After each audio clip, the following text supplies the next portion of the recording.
اس نے ایک مانگنے والے کو جھٹ سے کچھ نکال کر دے دیا۔ میں نے کہا کہ بھائی دیکھ بھال کر دینا چاہیے، یہ فراڈ لوگ ہوتے ہیں اور عام انسان کے جذبہ نیکی کو ایکسپلائٹ کرتے ہیں۔ فرمانے لگے آپ نے وجہ فرمایا میں پہلے ایسا ہی کرتا تھا، پھر ایک واقعے نے میری دنیا بدل کر رکھ دی۔ میں دھرم پورہ لاہور میں اپنے گھر سے سائیکل پر نکلا تھا کہ ٹھیکیدار سے اپنے بقایا جات وصول کر لوں۔ میں اسٹیل مل فکسر تھا اور ایک کوٹھی کے لینٹر کے پیسے باقی تھے، مگر ٹھیکیدار آج کل پر ٹرخا رہا تھا۔ میں سائیکل پر جا رہا تھا کہ ایک شخص اپنا بچہ فٹ پاتھ کے کنارے لٹائے ہسپتال پہنچانے کے لیے ٹیکسی کا کرایہ مانگتا پھر رہا تھا۔ وہ کبھی کسی پیدل کا بازو پکڑ کر ہاتھ جوڑ دیتا، میرا بچہ بچا لے، مجھے ٹیکسی کا کرایہ دے دے۔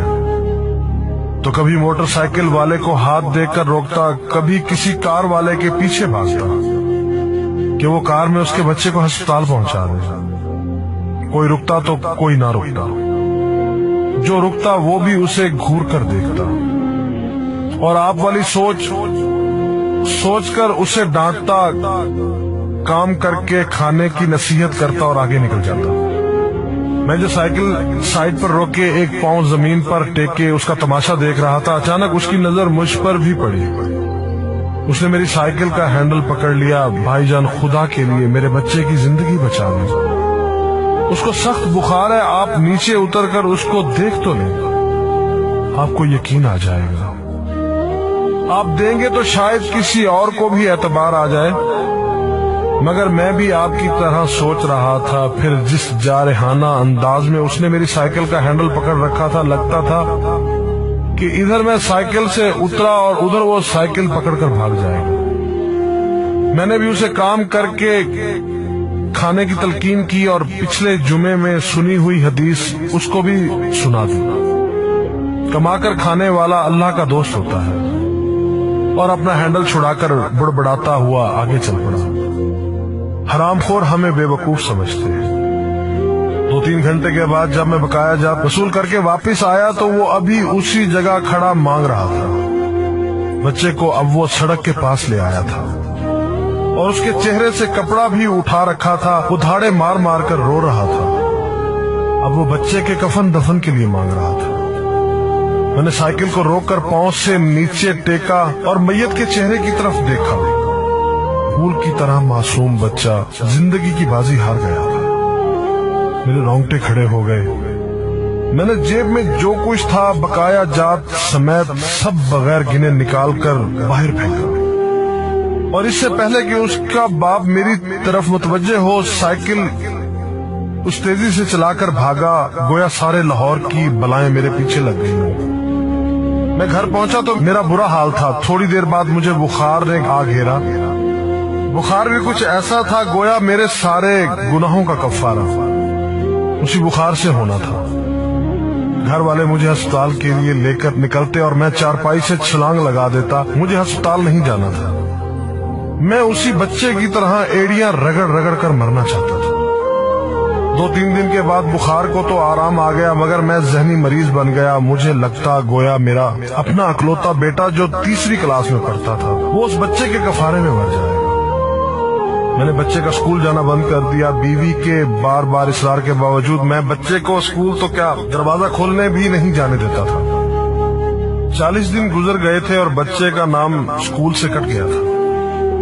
وائف نے اپنے بھائی سے بات کی جو دبئی کی کمپنی میں کیشیئر تھا۔ اس نے مجھے باہر بلانے کے لیے پاسپورٹ بنانے کو کہا، مگر ایک تو میں شناختی کارڈ بھی پیسوں کے ساتھ نکال کر بچے کی میت پر پھینک آیا تھا، دوسرا میں خود بھی بچے کو اکیلا چھوڑ کر باہر نہیں جانا چاہتا تھا۔ وہ 40 دن قیامت کے 40 دن تھے۔ 40ویں دن 10 بجے کے لگ بھگ ہمارے گھر کا دروازہ بجا۔ دروازہ میں نے خود ہی کھولا اور سامنے اس بچے کے باپ کو دیکھ کر مجھے چکر آ گیا۔ مجھے لگا جیسے ہم دونوں آمنے سامنے کھڑے خلا میں چکر کاٹ رہے ہیں۔ درمیان میں بچے کا چہرہ بھی آ جاتا۔ میری کیفیت سے بے خبر اس باپ نے مجھے دبوچ لیا اور پھوٹ پھوٹ کر رونا شروع کر دیا۔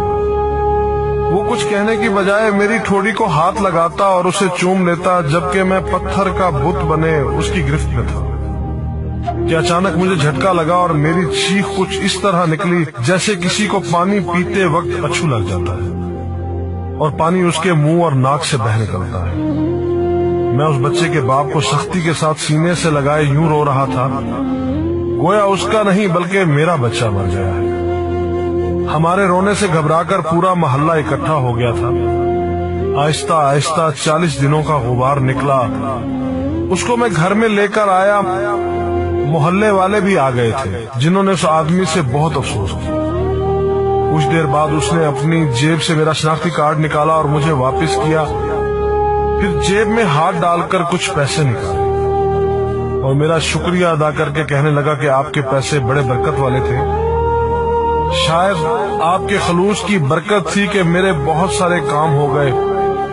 سارے اخراجات کے بعد کچھ پیسے بچ گئے تھے، ان میں کچھ پیسے میں نے ادھار لے کر ڈالے ہیں، یہ آپ قبول کر لیجئے، باقی میں بہت جلد آپ کو واپس کر دوں گا۔ میں نے پیسے واپس لینے سے سختی کے ساتھ انکار کر دیا اور منت سماجت کر کے اسے پیسے رکھنے پر راضی کر دیا۔ اس کے بعد میں یہاں بطور اسٹیل فکسر آ گیا۔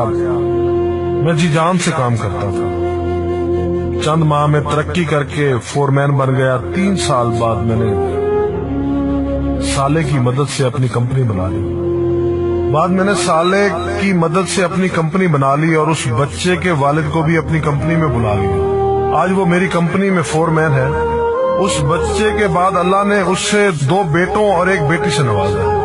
میں اسے آپ سے ملواؤں گا، مگر اسے سائیکل والا قصہ مت بیان کیجیے۔